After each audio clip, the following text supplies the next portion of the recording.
शहीद स्मारक पर मैं अभी बैठा हूँ और वाकई इस जगह पर आकर एक बहुत बड़ा सुकून मिलता है, क्योंकि यहाँ बहुत दुख भरे यानी जिनको बहुत दुख और तकलीफ़ होती है वो यहाँ आकर कई प्रकार के लोग बैठते हैं और अपने दुखों को बांटते हैं। सरकार इनकी सुनती नहीं है और किसी की सुनती है तो आश्वासन के रूप में उनको यहाँ से रफा दफा कर दिया जाता है और उसके बाद उनकी लड़ाई चलती रहती है। बहुत सारे आंदोलन यहाँ इसी प्रकार के ऐसे होते हैं जिनको कि छलावा का शिकार कर दिया जाता है। तो आज ये स्वतंत्रता सेनानी हैं, उनके उत्तराधिकारी परिवार है, इनकी कुछ मांगे हैं वो हमने आपको बता दी थी, वीडियो हम चला चुके थे। आज हालांकि इनकी यज्ञ आहुति भी हुई थी यहाँ पर, सद्बुद्धि सरकार को यानी बुद्धि देने के लिए यज्ञ किया था रामोजी सैनी स्वतंत्रता सेनानी के नेतृत्व में। आज एक हमारे साथ एक ये बैठे हैं, आप देख सकते हैं, नेताजी प्रकाश चंद्र नकवाल वाल्मीकि महापंचायत संपूर्ण भारत के राजस्थान के प्रदेश अध्यक्ष हैं। इन्वेस्टिगेशन मीडिया से काफ़ी पुराना इनका रिश्ता रहा है, क्योंकि जब से इन्वेस्टिगेशन मीडिया लगातार सफाई कर्मचारी भर्तियों की बात करती रही है तो कहीं ना कहीं होकर समाज की बात पहले होती है, और चूंकि समाज की जब बात होती है तो समाज के नेताओं की बात होती है, और समाज के नेताओं की बात होती है तो फिर प्रकाश चंद्र नकवाल की बात भी होती है। निजी कारणों से आज ये भीलवाड़ा से जयपुर आए थे, और कोई भी नेता अगर जयपुर आता है तो इन्वेस्टिगेशन मीडिया से बिना मिले जाता ही नहीं है, चाहे वो चंद्रबान अरविंद हो या वो रवि जाजोट हो या कोई भी नेता हो या ये नकवाल हो। हाँ, डंडोरिया साहब की हम बात नहीं करते क्योंकि वो जयपुर रहते हैं ना, इसलिए। अच्छा, आप यहाँ बैठे हो आज स्वतंत्रता सेनानियों के साथ, हम कोई सफाई भर्ती की इनसे बात नहीं करेंगे ना, वाल्मीकि समाज की बात करेंगे। तो सवाल ये है कि जब शहीद स्मारक पर जब ये आए तो आखिर क्या वजह नकवाल साहब कि आप यहाँ स्वतंत्रता सेनानी के उत्तराधिकारियों के बीच में बैठे हैं, थोड़ा सा बताएं।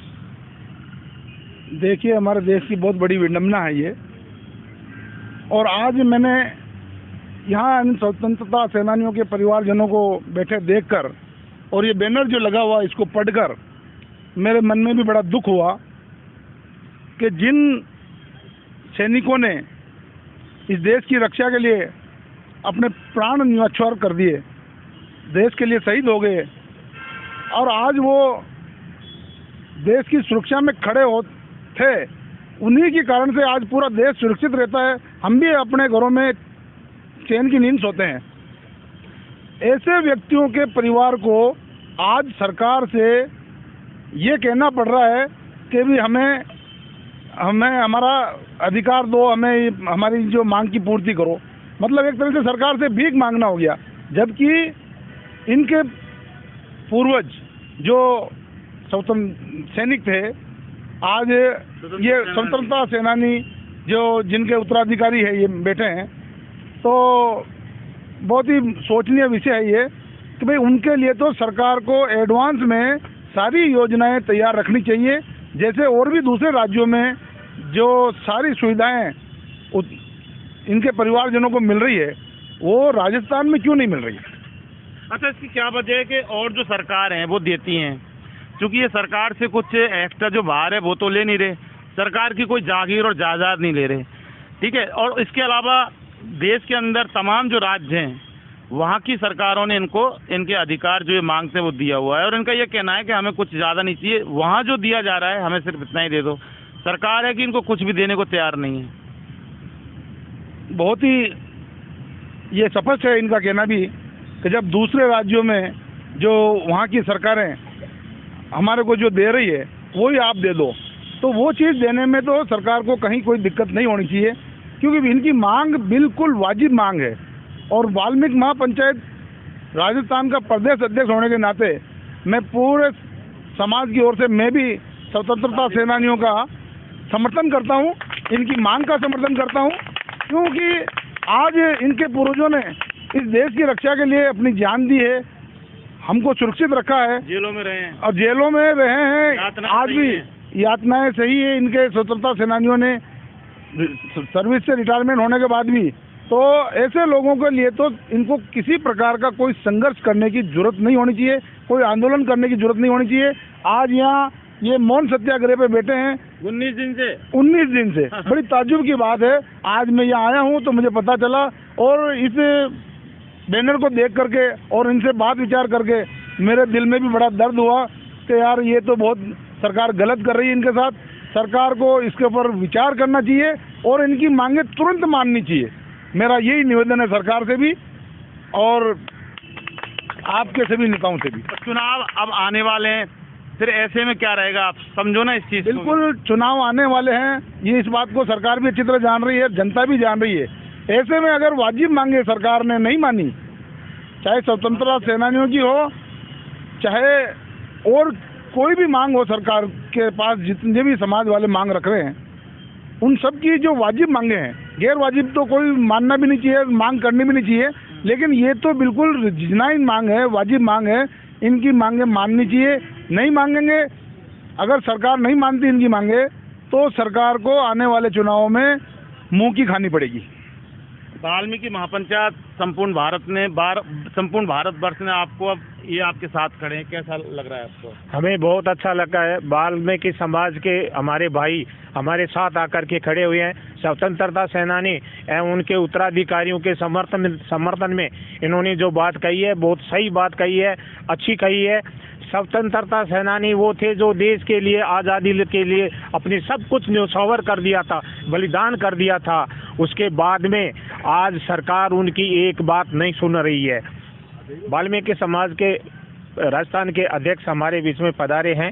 आप यहाँ पधार करके हमारे को समर्थन दिया है, इसके लिए इनको धन्यवाद ज्ञापित करते हैं और इनके जो मांगे हैं उनके लिए हम भी इनके समर्थन में हैं। इनके पूर्णतः सहयोग हम करेंगे। सत्यनारायण कटारिया, प्रदेश अध्यक्ष, स्वतंत्रता सेनानी एवं उत्तराधिकारी संगठन राजस्थान। ये वाल्मीकि महापंचायत के संपूर्ण भारतवर्ष के प्रदेश अध्यक्ष ने आपका एक समर्थन कर दिया है। अब आपका क्या इसके बारे में कहना है? वाल्मीकि समाज के प्रदेश अध्यक्ष आदरणीय प्रकाश सिंह वाल्मीकि शहीद स्मारक पे हमारे यहाँ आके हमारे को समर्थन दिया, उसके लिए हम इनके बहुत बहुत आभारी। और हम भी सरकार से मांग करेंगे कि वाल्मीकि समाज की जो मांगे हैं उनको माना जाए। देखिए, बहरहाल सवाल ये है कि कहते हैं ना कि समाज की जो परिकल्पना है वो तब साकार होती है जब एक दूसरा के साथ जब कोई खड़ा होता है। माना कि कोई आदमी अगर तकलीफ में है और अगर उसके साथ कोई दूसरा आदमी खड़ा होता है, उसके साथ तीसरा खड़ा होता है और तीसरे के साथ वो पहला खड़ा होता है, तो इस तरह से अगर ये जो व्यवस्था चली आ रही है, इसे ही सर्व समाज और इसे ही भारत देश कहते हैं। चूँकि कहते हैं ना कि भारत देश तमाम विविधता में एकता का देश है, सर्वधर्म समभाव देश है, हर जाति धर्म के लोग रहते हैं। और सबसे बड़ी इस भारत की जो खासियत है वो ये है कि तकलीफ में एक दूसरे के जो लोग हैं वो ज़रूर साथ देते हैं। हिंदू का साथ मुसलमान देते हैं। कई मैयत कोरोना में ऐसी थी जिसमें हिंदू थे, लेकिन जो जनाजा निकाला वो मुसलमानों ने निकाला। ये वाकई भारत की बहुत बड़ी व्यवस्था है जो संपूर्ण विश्व में वाकई एकता मिसाल कायम करती है। लेकिन अब इसी भारत का एक दुर्भाग्य जो राजस्थान में अगर कहा जाए तो वो यही है कि ये जो लोग बैठे स्वतंत्रता सेनानियों के उत्तराधिकारी हैं, परिवार, इनके परिवार हैं, लेकिन राजस्थान की अशोक गहलोत सरकार इनकी बात वाकई नहीं मानती है।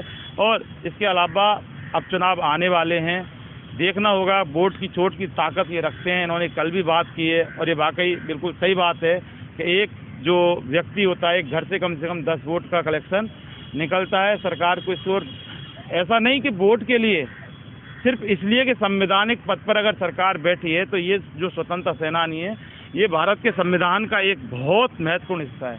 और अगर आज वाकई बाबा साहब भीमराव अंबेडकर भी ऊपर से अगर इनको देख रहे हैं तो उनकी आत्मा वाकई आज रोने को मजबूर होगी।